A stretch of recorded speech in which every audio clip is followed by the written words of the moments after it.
ایک مرتبہ ایک چڑی اور چڑا شاخ پہ بیٹھے تھے۔ دور سے ایک انسان آتا دکھائی دیا۔ چڑی نے چڑے سے کہا کہ اڑ جاتے ہیں، یہ ہمیں مار دے گا۔ مگر چڑا کہنے لگا، دیکھو ذرا اس کی دستار پہناؤ، شکل سے شرافت ٹپک رہی ہے، یہ ہمیں کیوں مارے گا؟ جب وہ قریب پہنچا تو تیر کمان سے نکالی اور چڑے کو مار دیا۔ چڑی فریاد لے کر بادشاہ وقت کے پاس حاضر ہو گئی۔ شکاری کو طلب کیا گیا۔ شکاری نے اپنا جرم قبول کر لیا۔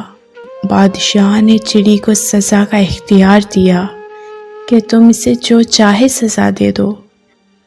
چڑی نے کہا کہ اس کو بول دیا جائے کہ اگر یہ شکاری ہے تو لباس شکاریوں والا پہنے، شرافت کا لباسہ اتار دے۔